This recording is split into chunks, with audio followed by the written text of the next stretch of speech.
Hello everyone, welcome back to my YouTube channel Manjula Vlogs. ಇವತ್ತಿನ ವಿಡಿಯೋದಲ್ಲಿ ನಾನು ಒಂದು ದಿನ ಪೂರ್ತಿ ಏನು ತಿಂತೀನಿ ಅನ್ನೋದನ್ನ ನಿಮ್ಮ ಜೊತೆಗೆ ಶೇರ್ ಮಾಡ್ಕೊಳ್ತಾ ಇದ್ದೀನಿ. ಇದು ಸಂಪೂರ್ಣ ಪ್ಯೂರ್ ವೆಜ್ ಹೋಮ್ ಫುಡ್. ಯಾವುದೇ ಡಯಟ್ ಅಥವಾ ಫ್ಯಾನ್ಸಿ ಊಟ ಇಲ್ಲ.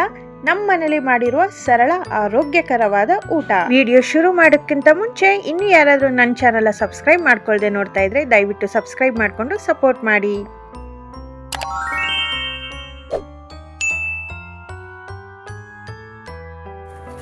ದಿನದ ಆರಂಭ ಎಂದಿನಂತೆ ನಾನು ಈ ರೀತಿಯಾಗಿ ಕೊತ್ತಂಬರಿ ಕಾಳನ್ನ ನೀರಲ್ಲಿ ಚೆನ್ನಾಗಿ ಕುದಿಸ್ಕೊಂಡು ಶೋಧಿಸ್ಕೊಂಡು ಕುಡಿತೀನಿ.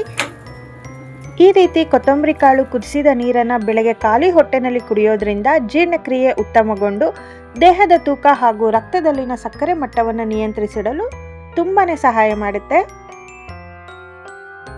ಇನ್ನು ಬೆಳಗ್ಗಿನ ತಿಂಡಿಗೆ ನಾನು ಇಡ್ಲಿನ ಮಾಡ್ಕೊಂಡಿದ್ದೆ. ರೆಡಿಮೇಡ್ ಇಡ್ಲಿ ಹಿಟ್ಟನ್ನು ತಗೊಂಡು ಮಾಡಿದ್ದೆ. ಒಂದ್ಸತಿ ಈ ರೀತಿಯಾಗಿ ರೆಡಿಮೇಡ್ ಹಿಟ್ಟನ್ನು ಟ್ರೈ ಮಾಡೋಣ ಅಂತ ಹೇಳಿ ಮಾಡಿದ್ದೆ. ಪ್ಯಾಕೆಟ್ ನೋಡ್ತಾ ಇರ್ಬೋದು ಯಾವ ರೀತಿ ಇದೆ ಅಂತ. ಜಿಪ್ ಲಾಕ್ ಸಿಸ್ಟಮ್ ಕೂಡ ಇರುತ್ತೆ. ಈ ರೀತಿ ಕವರ್ನೆಲ್ಲ ಕಟ್ ಮಾಡಿಕೊಂಡು ನಮಗೆ ಎಷ್ಟು ಅವಶ್ಯಕತೆ ಇದೆಯೋ ಅಷ್ಟು ಹಿಟ್ಟನ್ನು ಬಳಸ್ಕೊಂಡು ಮತ್ತೆ ನಾವು ಇದೇ ರೀತಿ ಜಿಪ್ ಲಾಕ್ ಮಾಡಿ ಯೂಸ್ ಮಾಡ್ಕೋಬೋದು. ಡೈರೆಕ್ಟಾಗಿ ಕವರಿಂದನೇ ಯೂಸ್ ಮಾಡ್ಕೋಬೋದು ಅಥವಾ ಇನ್ನೊಂದು ಪಾತ್ರೆಗೆ ಹಾಕಿ ಯೂಸ್ ಮಾಡ್ಕೋಬೋದು. ಇದಕ್ಕೆ ಉಪ್ಪು ಸೋಡಾ ಏನೂ ಹಾಕೋ ಅವಶ್ಯಕತೆ ಇರೋದಿಲ್ಲ. ಎಲ್ಲ ರೆಡಿಯಾಗೇ ಬಂದಿರುತ್ತೆ ಇದು ಹಿಟ್ಟು. ಬೇರೆ ಬೇರೆ ಕಂಪ್ನಿಗಳದ್ದು ಸಿಗುತ್ತೆ. ನಾನಿಲ್ಲಿ ತೊಗೊಂಡಿರೋವಂಥದ್ದು ತುಂಬಾ ಚೆನ್ನಾಗಿದೆ. ಇದು 1 kgಗೆ 80 ರೂಪಾಯಿ. ಇಡ್ಲಿ ಪ್ಲೇಟ್ಸ್ಗೆಲ್ಲ ಸ್ವಲ್ಪ ಎಣ್ಣೆ ಹಚ್ಚಿ ಇಡ್ಲಿ ಹಿಟ್ಟನ್ನು ಯಾವ ಸೈಜಿಗೆ ಬೇಕೋ ಆ ಸೈಜ್ಗೆ ಹಾಕಿ ಇಡ್ಲಿ ಕುಕ್ಕರಲ್ಲಿಟ್ಟು ಒಂದು 2ರಿಂದ 3 ನಿಮಿಷ ಬೇಯಿಸಿದ್ರೆ ಬಿಸಿ ಬಿಸಿಯಾಗಿರುವಂತಹ ಇಡ್ಲಿ ರೆಡಿಯಾಗುತ್ತೆ. ಬೆಳಗ್ಗೆ ಇಡ್ಲಿ ತಿನ್ನುವುದರಿಂದ ಹಲವಾರು ಆರೋಗ್ಯಕರವಾದ ಪ್ರಯೋಜನಗಳಿವೆ. ಇಡ್ಲಿಯನ್ನು ಹಬೆನಲ್ಲಿ ಬೇಯಿಸೋದ್ರಿಂದ ಎಣ್ಣೆ ಬಳಕೆ ಕೂಡ ತುಂಬ ಕಡಿಮೆ ಇರುತ್ತೆ. ಸುಲಭವಾಗಿ ಜೀರ್ಣ ಆಗುತ್ತೆ ಮತ್ತು ಹೊಟ್ಟೆಗೂ ಹಗೂರವಾಗಿರುತ್ತೆ. ಅಕ್ಕಿ ಮತ್ತು ಉದ್ದಿನಬೇಳೆಯಿಂದ ತಯಾರಾಗೋದ್ರಿಂದ ಕಾರ್ಬೋಹೈಡ್ರೇಟ್ ಮತ್ತು ಸ್ವಲ್ಪ ಪ್ರೋಟೀನ್ ಕೂಡ ಸಿಗುತ್ತೆ. ಇದರಿಂದ ಬೆಳಗ್ಗೆ ದಿನವಿಡೀ ಕೆಲಸ ಮಾಡಲು ಬೇಕಾಗಿರುವಂತಹ ಶಕ್ತಿನೂ ದೊರೆಯುತ್ತೆ. ಜೊತೆಗೆ ಸಾರು ಮತ್ತು ಚಟ್ನಿಯೊಂದಿಗೆ ತಿಂದರೆ ಪ್ರೋಟೀನ್, ಫೈಬರ್ ಮತ್ತು ಆರೋಗ್ಯಕರವಾದ ಕೊಬ್ಬು ಕೂಡ ಸಿಗುತ್ತೆ. ಆದ್ದರಿಂದ ಇಡ್ಲಿ ಒಂದು ಸಮತೋಲನ ಮತ್ತು ಆರೋಗ್ಯಕರವಾದ ಬೆಳಗಿನ ಉಪಹಾರ. 2ರಿಂದ 3 ನಿಮಿಷ ಬೆಂದಿದೆ ಇಡ್ಲಿ. ನೋಡ್ತಾ ಇರ್ಬೋದು ಎಷ್ಟು ಸ್ಮೂತಾಗಿ ಬರ್ತಾ ಇದೆ ಅಂತ. ಪ್ಯಾಕೆಟ್ ಹಿಟ್ಟಿಂದ ಮಾಡಿರುವಂತಹ ಇಡ್ಲಿ ಕೂಡ ತುಂಬಾ ಚೆನ್ನಾಗಿ ಬಂದಿದೆ. ನೋಡ್ತಾ ಇರ್ಬೋದು ಎಷ್ಟು ಈಸಿಯಾಗಿ ಕೂಡ ಬರ್ತಾ ಇದೆ ಅಂತ. ತುಂಬಾ ಸಾಫ್ಟಾಗಿ ಮೃದುವಾಗಿ ಬಂದಿತ್ತು ಇಡ್ಲಿ. ಮನೆಯಲ್ಲಿ 2 ಅಥವಾ 3 ಜನ ಇರುವಾಗ ಸಡನ್ನಾಗಿ ಇಡ್ಲಿ ತಿನ್ನಬೇಕು ಅಂತ ಅನ್ನಿಸ್ದಾಗ ಈ ರೀತಿ ಪ್ಯಾಕೆಟ್ ಹಿಟ್ಟು ಬೆಸ್ಟ್ ಆಪ್ಷನ್ ಅಂತ ಹೇಳ್ಬೋದು. ಈ ಇಡ್ಲಿಗೆ ತೆಂಗಿನ ಚಟ್ನಿ ಆಲ್ರೆಡಿ ಮಾಡಿ ಇಟ್ಟಿದ್ದೀನಿ.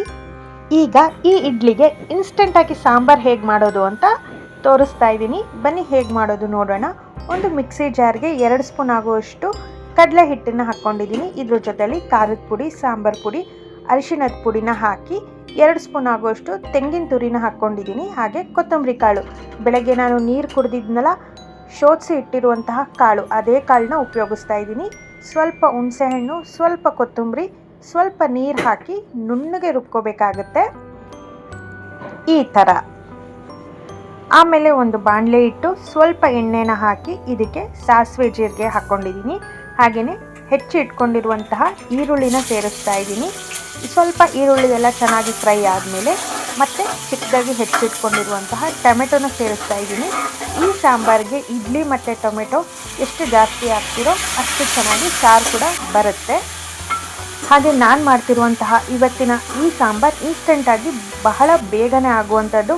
ಯಾವುದೇ ತರಕಾರಿ ಅಥವಾ ಬೇಳೆನೆ ಬೇಯಿಸದೆ ಇಡ್ಲಿಗೆ ತಕ್ಕ ಹಾಗೆ ಸಾಂಬಾರನ್ನ ಮಾಡ್ತಾಯಿದ್ದೀನಿ. ಚೆನ್ನಾಗಿ ಫ್ರೈ ಮಾಡಿಕೊಂಡು ಸ್ವಲ್ಪ ನೀರನ್ನು ಹಾಕಿ ಟೊಮೆಟೊ, ಈರುಳ್ಳಿ ಚೆನ್ನಾಗಿ ಬೇಯಬೇಕು. ಅಲ್ಲಿ ತನಕ ಚೆನ್ನಾಗಿ ಬೇಯಿಸ್ಕೊಳ್ತಾ ಇದ್ದೀನಿ. ಒಂದು ಪ್ಲೇಟನ್ನು ಮುಚ್ಚಿಡ್ತಾ ಇದ್ದೀನಿ.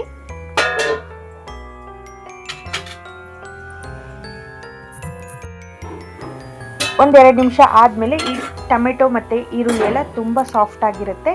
ಇದಕ್ಕೆ ರುಬ್ಬಿಟ್ಕೊಂಡಿರುವಂತಹ ಮಸಾಲೆ ಏನಿದೆ ಅದನ್ನು ಸೇರಿಸ್ತಾ ಇದ್ದೀನಿ.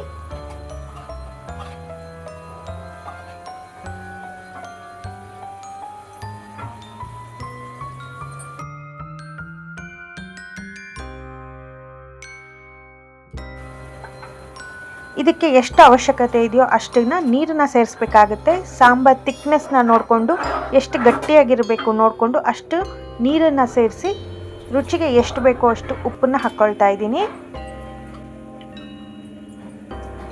ಹಾಗೆ ಇದಕ್ಕೆ ಸ್ವಲ್ಪ ಬೆಲ್ಲ ಕೂಡ ಸೇರಿಸ್ತಾ ಇದ್ದೀನಿ. ಇಡ್ಲಿಗೆ ಸಾರು ಸ್ವಲ್ಪ ಸಿಹಿ ಸ್ವಲ್ಪ ಹುಳಿ ಅಂಶ ಇದ್ದರೆ ತುಂಬಾ ಚೆನ್ನಾಗಿರುತ್ತೆ. ಹಾಗಾಗಿ ಎಲ್ಲನೂ ಸೇರಿಸಿ ಒಂದ್ಸತಿ ನೀಟಾಗಿ ಎಲ್ಲನೂ ಮಿಕ್ಸ್ ಮಾಡಿಕೊಂಡು ಸಣ್ಣ ಊರಿನಲ್ಲಿ ಕುದಿಸ್ಕೋಬೇಕಾಗತ್ತೆ. ಕಡಲೆ ಹಿಟ್ಟು ಹಾಕಿರೋದ್ರಿಂದ ಅದರ ಹಸಿ ವಾಸನೆ ಹೋಗಬೇಕು. ಹಾಗಾಗಿ ಮೀಡಿಯಂ ಫ್ಲೇಮಲ್ಲಿ ಸಾಂಬಾರನ್ನ ಕುದಿಸ್ಕೋಬೇಕಾಗತ್ತೆ. ಈ ರೀತಿಯಾಗಿ ಚೆನ್ನಾಗಿ ಸಾರು ಕುದ್ಮೇಲೆ ಮೇಲೆ ಸ್ವಲ್ಪ ಕೊತ್ತಂಬರಿ ಸೊಪ್ಪು ಹಾಕಿದ್ರೆ ಬಿಸಿ ಬಿಸಿ ಆಗಿರುವಂತಹ ಇಡ್ಲಿ ಜೊತೆಯಲ್ಲಿ ಸಾಂಬಾರು ರೆಡಿ ಆಗುತ್ತೆ. ಈ ಸಾಂಬಾರು ಮಾಡೋದಕ್ಕೆ ಕೇವಲ 5ರಿಂದ 10 ನಿಮಿಷ ಸಾಕಾಗುತ್ತೆ. ಬಹಳ ಬೇಗನೆ ಈ ಸಾಂಬಾರು ಕೂಡ ರೆಡಿ ಆಗುತ್ತೆ. ಈ ಸ್ಟ್ರೀಟ್ ಕಡೆ ಬೀದಿ ಬದಿಗಳಲ್ಲೆಲ್ಲ ಚಿಕ್ಕ ಪುಟ್ಟ ಅಂಗಡಿಗಳಲ್ಲಿ ಮಾಡ್ತಾರಲ್ವ, ಅಲ್ಲೂ ಕೂಡ ಇದೇ ರೀತಿಯಾಗಿರುವಂತಹ ಸಾಂಬಾರನ್ನೇ ಮಾಡೋದು. ಇದ್ರ ಜೊತೆಯಲ್ಲಿ ತೆಂಗಿನಕಾಯಿ ಚಟ್ನಿ ಕೂಡ ಮಾಡ್ಕೊಂಡಿದ್ದೆ. ಬಿಸಿ ಬಿಸಿ ಇಡ್ಲಿ ಜೊತೆಯಲ್ಲಿ ಸಾಂಬಾರ್ ಜೊತೆಯಲ್ಲಿ ತಿಂತಾ ಇದ್ರೆ ತುಂಬ ಚೆನ್ನಾಗಿತ್ತು. ಒಮ್ಮೆ ಟ್ರೈ ಮಾಡಿ ನೋಡಿ. ಇನ್ನು ಮಧ್ಯಾಹ್ನಕ್ಕೆ ಅದೇ ಸಾರಿನ ಜೊತೆಯಲ್ಲಿ ಸ್ವಲ್ಪ ಅನ್ನ ಹಾಗೆ ಉಪ್ಪಿನಕಾಯಿ ಹಾಕ್ಕೊಂಡು ತಿಂದೆ. ಇದು ಕೂಡ ತುಂಬ ರುಚಿಯಾಗಿತ್ತು ಅನ್ನದ ಜೊತೆನೂ. ಇನ್ನು ಸಂಜೆ ಮಕಾನ ಕ್ರೀಮಿ ಫ್ಲೇವರಲ್ಲಿ ಪ್ಯಾಕೆಟಲ್ಲಿ ಇತ್ತು. ಚಿಪ್ಸ್ ಎಲ್ಲ ಬರುತ್ತಲ್ಲ ಲೇಸ್ತು, ಆ ಫ್ಲೇವರನಲ್ಲಿತ್ತು. ನಾನು ಕೂಡ ಫಸ್ಟ್ ಟೈಮ್ ಟ್ರೈ ಮಾಡಿದ್ದು, ಒಂಥರ ಚೆನ್ನಾಗಿತ್ತು. ಹಾಗೆ ಸ್ವಲ್ಪ ಟೀ ಮಾಡಿಕೊಂಡು ಸಂಜೆ ಕುಡಿದೆ. ಸ್ವಲ್ಪ ಟೀ ಕುಡಿದಾದ್ಮೇಲೆ ರಿಫ್ರೆಶಿಂಗ್ ಅನ್ನಿಸ್ತು. ಇನ್ನು ರಾತ್ರಿ ಊಟಕ್ಕೆ ದೇವಸ್ಥಾನಕ್ಕೆ ಹೋಗಿದ್ವಿ. ಅಲ್ಲೇ ಕೂಡ ಪ್ರಸಾದ ಸಿಕ್ತು. ಪ್ರಸಾದನ ತಿಂದು ಇವತ್ತಿನ ದಿನನ ಮುಗಿಸಿದೆ. ಪ್ರಸಾದದಲ್ಲಿ ಸ್ವಲ್ಪ ಅನ್ನ, ಸಾರು, ಪಲ್ಯ, ಸಂಡಿಗೆ ಇಷ್ಟು ಕೂಡ ಇತ್ತು. ಪ್ರಸಾದ ಅಂದರೆ ಕೇಳಬೇಕಾ, ಹೇಗಿದ್ರು ತುಂಬಾ ಚೆನ್ನಾಗಿತ್ತು. ಆದರೆ ನಾವು ಇವತ್ತು ಮಾಡಿದ್ದು ಪ್ರಸಾದ ಅಂತೂ ತುಂಬ ರುಚಿಯಾಗಿತ್ತು. ಇದಿಷ್ಟು ಇವತ್ತಿನ ನನ್ನ ಪೂರ್ಣ ದಿನದ ಊಟದ ರೊಟೀನ್. ಈ ವಿಡಿಯೋ ನಿಮಗೆ ಇಷ್ಟ ಆಗಿದೆ ಅಂದ್ಕೊಂಡಿದ್ದೀನಿ. ಇಷ್ಟವಾಗಿದ್ದರೆ ದಯವಿಟ್ಟು ಲೈಕ್ ಮಾಡಿ, ಕಮೆಂಟ್ ಮಾಡಿ, ಶೇರ್ ಮಾಡಿ, ಸಬ್ಸ್ಕ್ರೈಬ್ ಮಾಡೋದನ್ನು ಮಾತ್ರ ಮರಿಬೇಡಿ. ಹಾಗೆ ಹೈಪ್ ಕೂಡ ಮಾಡಿ. Thank you.